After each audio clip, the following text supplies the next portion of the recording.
together with Giulio Manzonetto, a former postdoc in Nijmegen, but now working at the University of Paris.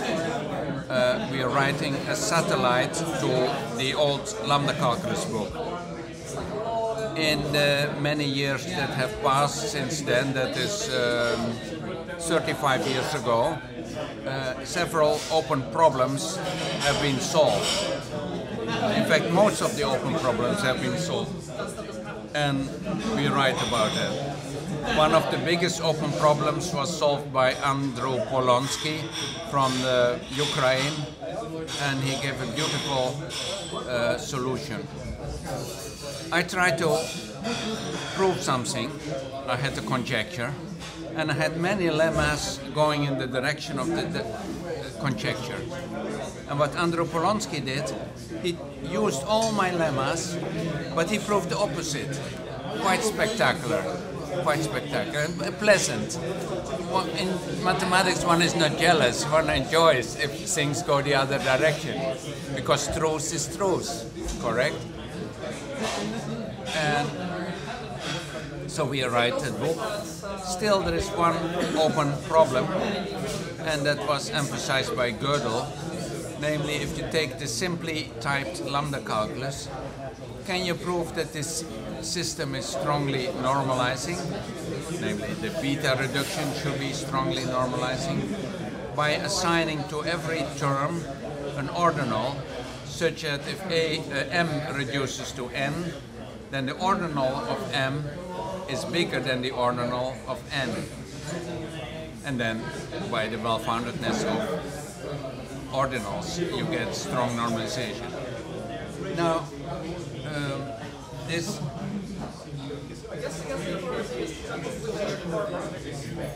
has been proved by Roel de Vrijer, because he assigned to every lambda term in the simply typed lambda calculus a natural number, such that if this one reduces to that one, the numbers become smaller.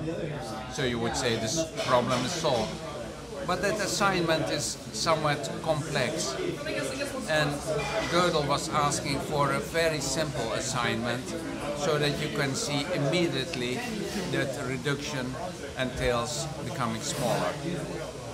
It is problem 26 in the open problem list of TLCA, Type Lambda Calculus and Applications, and it's online, and all the references are there.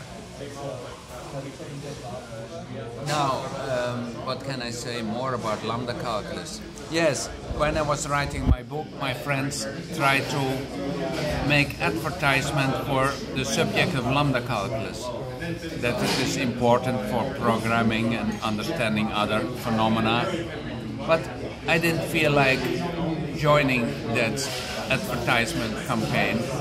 I focused on the subject itself, and I wrote that book. But then, partly thanks to the effort of my friends, the book became successful. And that's how you got to know it also in the Ukraine, I guess. Do you read the English or the Russian version? We are using the Russian version. Ah, yeah. Is that still available? For sure. It's in the new print. We are printing by ourselves. Ah, okay. Very good. You have my blessing. But please, science should be free and known for everyone. Yes. Yeah. Thank you very much. Yeah. Yeah, that's, what can I say more about lambda calculus? I became interested because it's such an intriguing and interesting subject. I didn't want to apply it. Actually, I have a question about interaction networks. Yes. I know that one scientist made a connection with you about that. His name is... I forgot his name, but I know that he did a successful PhD on the interaction networks. It means optimal beta evaluator. Mm-hmm. You know that lambda terms could grow exponentially and we need some way to calculate them, to reduce them with better evaluator with optimal reductions, not to be explosive. So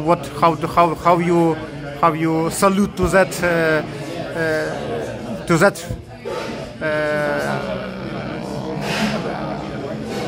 solution? Yeah, I have not worked so much on this subject. In my book, I show that finding the best reduction is undecidable. What's the best reduction? But then many problems are undecidable, and still we can do a lot of good work. Actually, I have not done work on this. There are people that have implemented Levy's optimal reduction, and they get what I call the croissant calculus with many funny shaped. Yes, exactly. I'm talking exactly about that. Yes. The graphical representation of these loops and lambdas. Yes. With. Actually, we would like to include that in the satellite book, because that's not in the old book. But the question is whether we can understand it. Maybe I have to consult your friend to ask him. I also know that Maya Victor has written a proof assistant based on this lambda evaluator on Rust. He made an assistant with that optimal beta evaluator included in it, and it also could extract the lambda to the GPU.